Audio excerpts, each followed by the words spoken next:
All right. All right. Good morning, everybody. Good morning to you, John Walkup.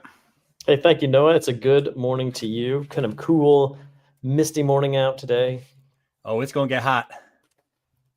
It's going to get hot next week. The heat is coming. The heat is coming. Rental market's hot. There's some crazy stuff going on over there. We will talk about that, guys. We will talk about that. We'll talk about sales. We got to talk about a few things. Let's just get started. Why not? Let's do it. It is Monday, so you guys are going to get a little macro Monday coming right at you. For those of you that are new to this show, we're going to start out with Manhattan real estate, go over a couple of metrics I got over here.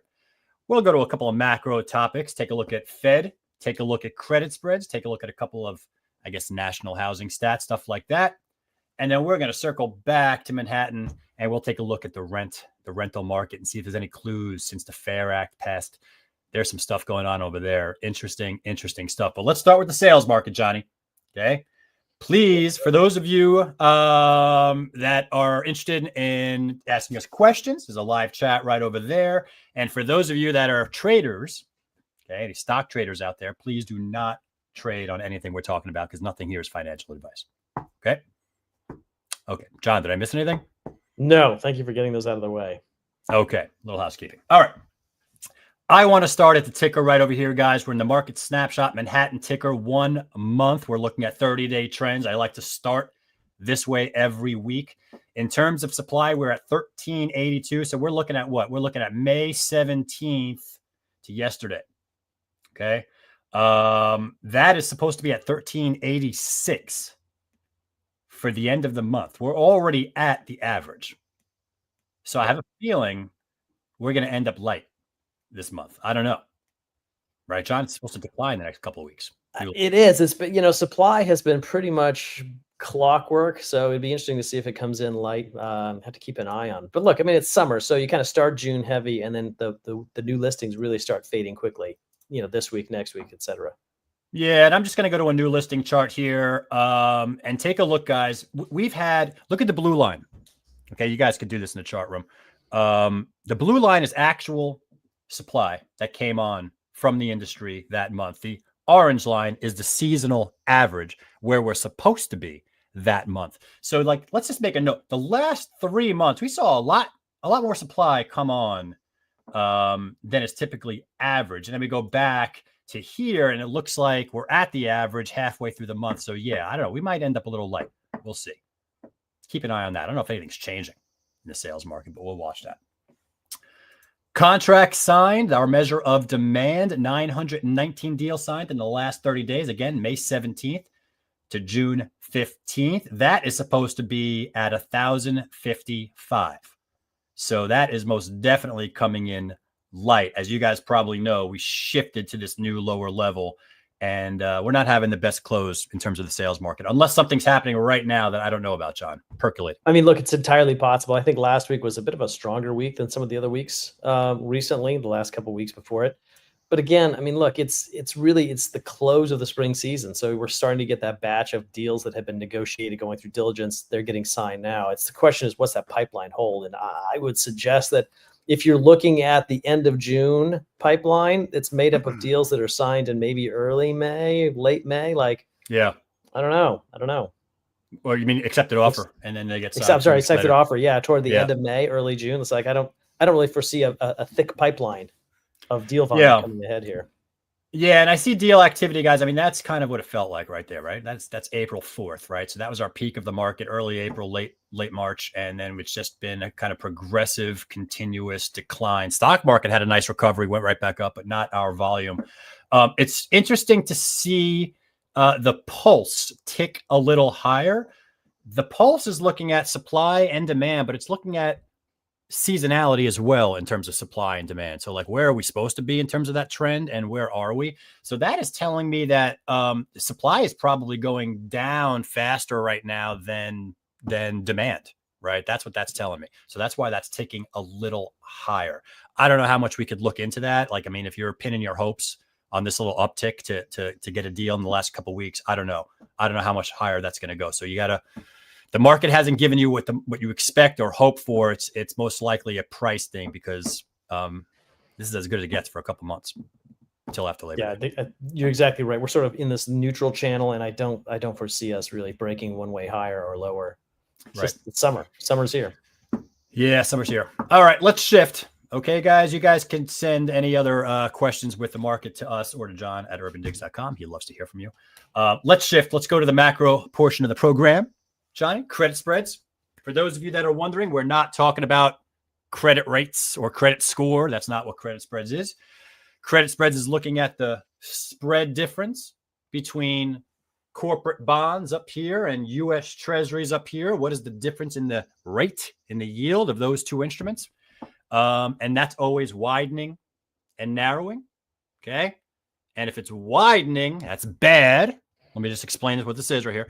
Let me go to max. Okay. If it's widening, it's bad. And this little indicator in the middle here is going to go to the right. You can see a high stress level to the right, low stress level to the left. We still find ourselves in this moderate stress level, definitely not lower. And if this goes to the right, that means this is going up. And if that's happening, that means it's risk off. Depends on the severity and the depth of it, of course. But you could see how, the great financial crisis went up to there, the pandemic went up to there, and then we find ourselves over here. So we look at this for a guide to any increasing credit stress in the system. And I just don't see it right now, John. No, I don't either. So even if you could look at the more local, shorter time spans like this, I mean, it's essentially moving sideways. And I think one of the things that I've been suggesting over the last few weeks is that I know they're trending down, but I see the biggest risk is the spike up in this. But again, I mean, you zoom out, they're not moving much. And I think that's one of the reasons why I like watching this is because headlines, especially news headlines, they suck so much attention out and they really sort of sway you one way or the other. They're very emotional, especially these days. And so it's nice to kind of look at credit spreads, take a step back and say, all right, well, everything that's happening out there, it's really not bothering the core of the financial world, which would really sort of indicate whether or not this economy grinds to a halt or there's something deeper going on. So sometimes it's a helpful way of just understanding what's noise and what's signal. And so right now there's a lot of noise out there, but not a lot of signal in terms of what's actually affecting the economy. Yeah, that's a good point. Yeah, there's a lot of visceral reactions going on with those headlines right now. And you look here and you're right. I don't see it. I don't see panic in the credit markets. I don't know. I feel like this could continue to power a stock market rally, guys. When this goes down, right? Clarity is going up, uncertainty is going down, and people are looking for a return on their money. Risk on. And they're going to go to stocks. So that's why stocks are going up right now, because credit spreads are going down. Okay. Until this changes. But put this into context, right? There's essentially two hot wars going on, right? We have what's going on between Israel and Iran. We have what's happening in Ukraine. So these are ongoing issues. These are obviously geopolitical hot button issues, but the market is really shrugging off these concerns. They're not as macro and economic related as some of the raw emotions would make you think. Yeah. Okay. So I don't see anything in the credit markets. I don't see any stress here. I don't see anything to worry here. So to me, it looks like risk on for now until it isn't. So we'll keep an eye on that, guys. You guys can check this out at creditspreadalert.com and updates every day at 10:30. Okay, with the previous day bond market action. And let's go to the bond market, guys. So the bond market is basically rates, and rates are basically the Fed fund futures. The Fed fund futures is what we look at on a weekly basis to tell us what the markets expect the Fed to do on their future meeting dates, guys. Here are the meeting dates right over here. This is the future. Okay, that's why I call futures. We are here at this. Whoops. Let me do that again. We are here at this level. Not much of a change other than rising confidence in the two cuts that the market expects. The percentages are going a little bit higher. So you got 99% chance of no move in June. Okay. No move. June 18th. That's close. It's coming up this week. Oh my God. I didn't even realize it. 2 days. I know. Wednesday. All right. Wednesday. Fed day. Fed week. No change. No change. July 30th, 83% chance. No change. Stay right there in that column. September, 57% chance, quarter point cut. We go from this column to this column. That's a quarter point cut. These are basis points, guys. 425 to 450 basis points. Wall Street likes to sound really intelligent and say different words. All it really means is, you put a little dot right next to the 4. It's 4.25% to 4.5%. Okay, that's all it is. So we're going to drop 25 basis points, a quarter point. September, 57% chance. That seems like it's tickling higher. Okay. No cut in October. 45% chance you just stay at that new lower level. And then another cut, 40% chance. Again, I feel like this is just trickling higher. Still not really, you're not at 60, 70, 80% here. So it's still like less than a coin flip. But September and December, those are the two cuts that the market's expecting for a total of a half a point. Okay, guys, this is priced in right now. Yeah. You know, speaking of the bond market, no, you fan, I'm going to see if I can do this here. This is a new edition for UrbanDigs Macro Monday. We're actually going to bring in some. Well, is this the Jamie Dimon? Is this the head of Yes. Morgan? Yes. Yeah. Okay, let's preface that for a second. Yeah, go Jamie ahead. Jamie Dimon came out and basically had he's speaking at an economic forum a couple of weeks ago, and he basically said the bond market's going to break and rates are going to go power higher. So, Johnny, why don't you hit it? All right, here we go. Multimedia time. And you are going to see a crack in the bond market, okay? It is going to happen. And I tell this to my regulators, some of who are in this room, I'm telling you it's going to happen, and you're going to panic. I'm not going to panic. We'll be fine. We'll probably make more money, and then some of my friends will tell me that we like crises because it's good for J.P. Morgan Chase. Not really. Yeah. All right. So I don't know. I mean, I guess a 5% 10-year yield. We're at like 4.4 or something now. I guess that's what he's talking about, John. Yeah, and I mean that's you talked earlier about how the S&P, and we talked about it right during we were talking about credit spreads, right? The S&P is, I mean, we're just shy. I mean, we're up 2% for the year in terms of the markets, and they're coming back to the record highs despite everything that's going on.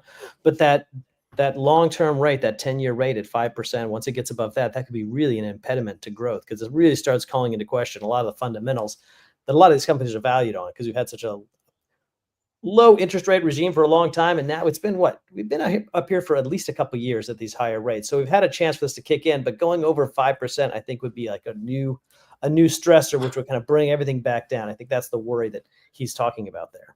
Yeah. You know, it's just crazy that we're sitting here talking about how a 5% treasury yield on 10 years is like hell, nightmare scenario. Historically, that doesn't seem so high, but no, I think like you said, it's where you're coming from, right? You're coming from this 0% environment, and you're just going higher and higher and higher. Here's mortgage rates, guys. Here's mortgage rates. Again, these mortgage rates right here, this is moving up and down based on the percentages of this table. Okay, guys, these are correlated. Okay, this is reacting to the bond market. Okay, and this is basically doing the exact same thing. The way I like to look at this, look at the light blue line. That's basically us, jumbos. Okay. We're kind of in this channel. I think I said this last time. I feel like we're trading like just above 7 and like high 6s. And we're just going up and down this channel. So not much going on. Market's doing what it's doing. I feel like buyers are just kind of getting desensitized to rates at this point. I don't know. I would hope so. I think that would be a healthy thing to be desensitized to the rate, because then it sort of puts the crux of the decision not less on financing and more on the actual property itself, which it would be nice to be able to remove financing from the equation, just be like, oh, it is what it is. But I don't think we're quite there yet. I think, the elevated rates here are really making people think, especially given the prices are high. Affordability is key. You made me remember something. Michael Romer DeBoss, excellent law firm. Michael Romer was on a panel I was on last week, and we were talking about this, right? We usually say 60, 65% of deals are cash in Manhattan. That's like a number I just kind of throw out, right? I mean, it's just always around that number. And he said lately it's changed. He said lately there's more financed than cash that's going on in his firm. So I don't know if that's a trend change or maybe something he's seeing over there, but I don't know. But interesting nonetheless. Keep that in the back of your head. Yeah. Inflation, guys. Inflation's powering all this stuff. Rates, the Fed. What you need to know on inflation is the Consumer Price Index, CPI, right? CPI, you got the headline, which I guess is the dark blue line, and then you got the light blue, which is core. Both of them are heading down to that 2%. That 2% level. I mean, I don't know if there's much of a story here. Inflation's coming in at or just below expectations is really, I think, what the story is. Yeah, I think this is a really interesting chart, because here we are, we're taking a look at CPI, and you flash back to, Liberation Day, early April. the fear was that the tariffs are going to choke off imports and that prices were going to rise accordingly. And here we are, right? We're a month and a half past it, and you kind of zoom out and you look at that trend. It still remains sort of down, I would have to say. So it's certainly an impressive feat that prices are somewhat stable and inflation's ticking down, at least according to the broad trend here. Look, the tariff thing, I was just arguing about the time element of the tariff thing. Like I didn't understand the whole thing. But the tariff thing is like, I knew it wasn't now. It's not going to impact us now, right? It's going to impact us Q4 or Q1, if it does. If it does. We don't know yet. So there may be other deflationary forces that are balancing out at that time. We don't know. It's too far in the future. But it still could. But as of right now, there's nothing going on. You're right, Johnny. So tame inflation, I guess the Fed could cut a couple times. Nothing too crazy. I got this chart, which is interesting. This is going way back, guys. It's going 1950. 1950, that's a lot of data.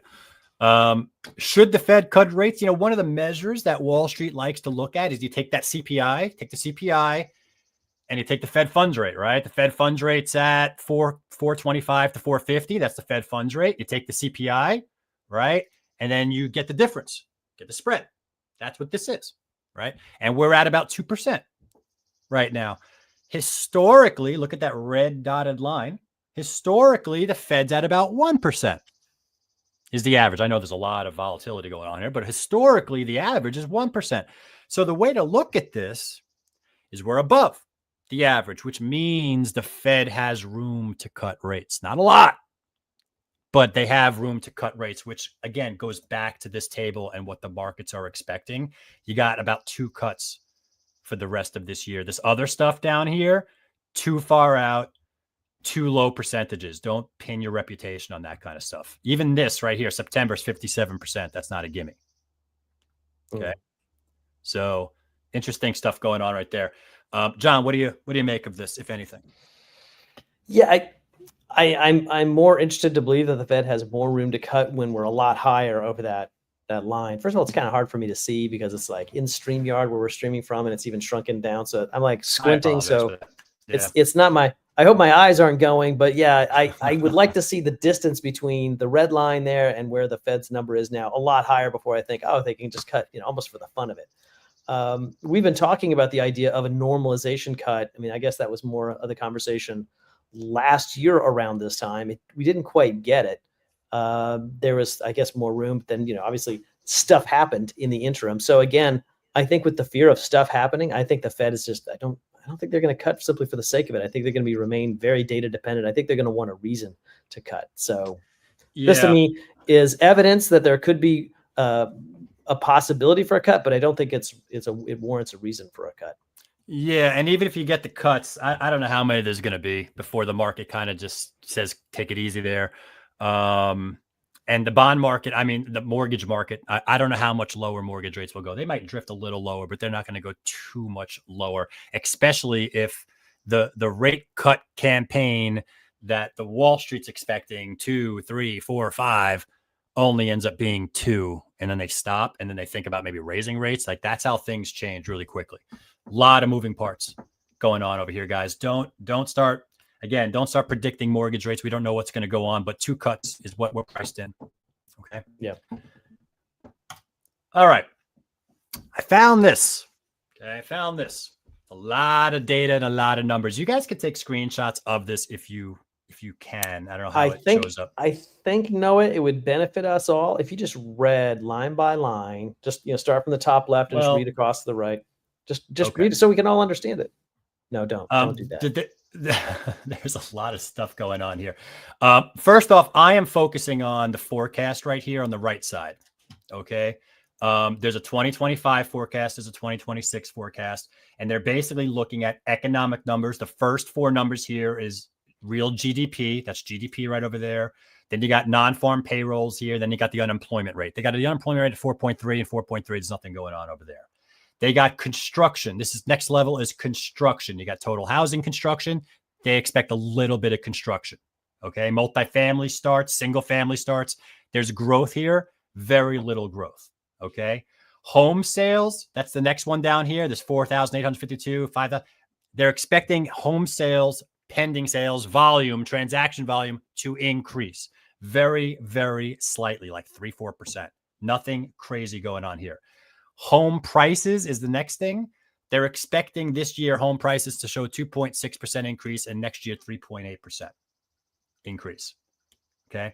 Interest rates, look at the bottom, 30-year fixed interest rates. They expect 6.66 for this year, and they expect it to go down to 6.5. There's a lot of data here. There's a lot of numbers here. This is very macroeconomic stuff. It is called Macro Monday. So I wasn't going to put this slide up here, but I was hoping you guys could somehow see it and take a screenshot. I don't know. Maybe I'll put a file up on UrbanDigs and I'll make big charts for you guys to see all this kind of stuff.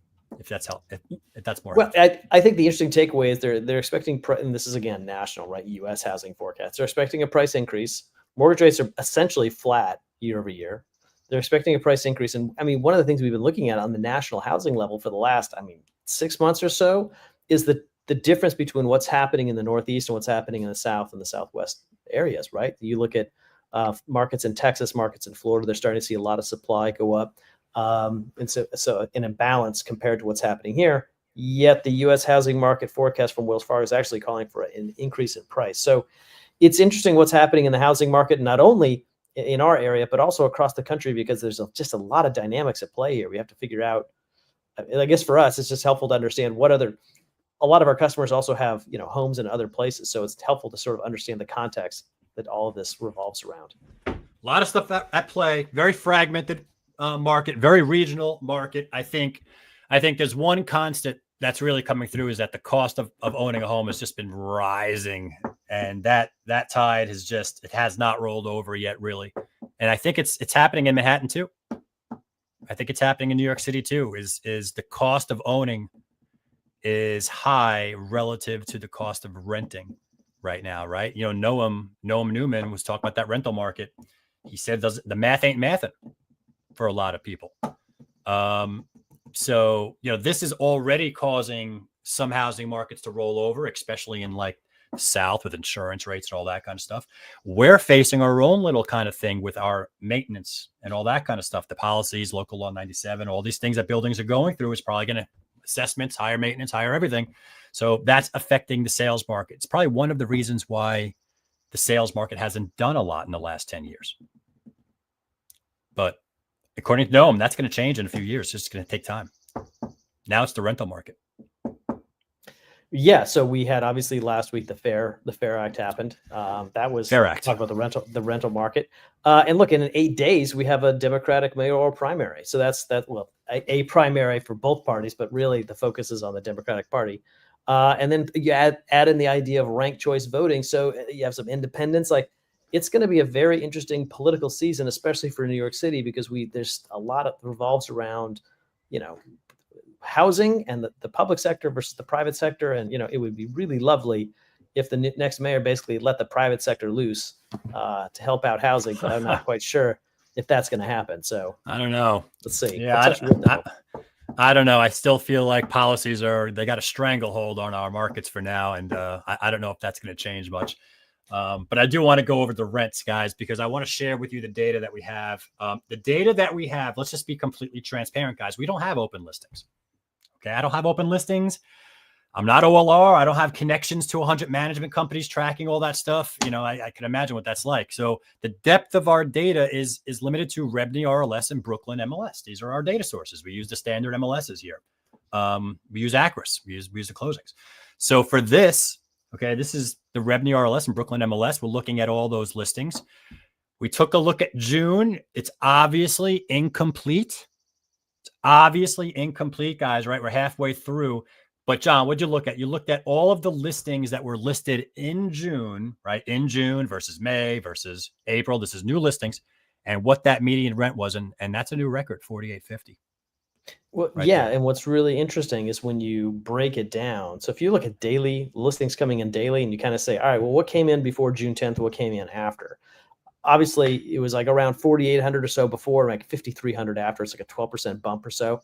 Again, I think we talked about this on the weeklies. We've done interviews with reporters, and our big takeaway is this could just be a knee-jerk reaction. They could just start settling down. But either way you slice it, what came in before and what's coming in after, these are at record levels, and it is the summer. So I wouldn't expect any kind of abatement on this high rent for a while, if ever. Yeah. I want to just point out what John just said. If you break down, I already did it for you guys. If you take a look at all the listings, the rental listings that came on after the Fair Act passed, right? So we're breaking down June between before June 11th and after June 11th. We know it's not enough data yet. We know, but everyone's asking what's going on, what's going on. So let's just see what's going on. There's 294 new listings.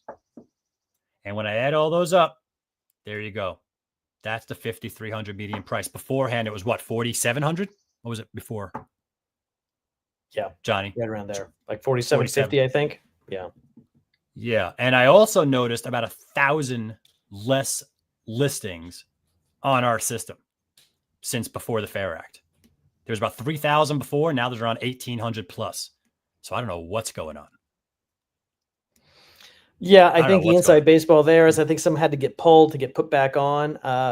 They haven't really been put back on yet. So let's, again, have to see how this shakes out. So again, that's why I'm a little cautious about talking about what the rent level is now versus pre-Fair Act. But early indications on that knee-jerk increase have so far been true. The question is, will they keep going up that way? And when you look at what supply is, you talk about those listings coming on before they come back, going off before they come back on. So supply is down. And it's the summer, so demand's hot. So look, the market is forcing rents higher, regardless of whether it's politics or if it's supply and demand. But the market is tough. Don't underestimate the human behavioral element to go with the rising tide right here. That's happening right now, because what's going to happen is you're going to have individual owners, condo owners, not management companies, that are all of a sudden going to be looking around, and they're going to be looking around at all the competition, and that competition is probably going to have a higher price than it did before. And they're naturally going to be like, hey, I'm only asking this. Let's just go. They're asking that. Let's justify it. Let me raise my asking a little bit. Go with the tide. You got a human element going on here, guys. If you want to track it, let me show you guys how to track it. Search New York City listings and sales. That should be rentals and sales, I guess. You got to click on search rentals right over here. And what I'm doing is I'm using this historical status search right here. So like if I wanted to go June 1st to June 10th, right, before the Fair Act, I could see that there was 930. Create CMA report, load all, and then select all. I just do a CMA report.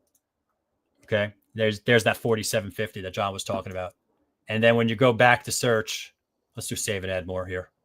And you could change this now to June 11th on. You could do this on your own, and you could track it this way if you're inclined to have an understanding of what's going on out here. Load all, add to CMA report, select all visible, and there you go, 5320. There you go. Here's pre, here's post. Size is a little smaller. I guess size is smaller and the rate's higher. I guess that doesn't make sense.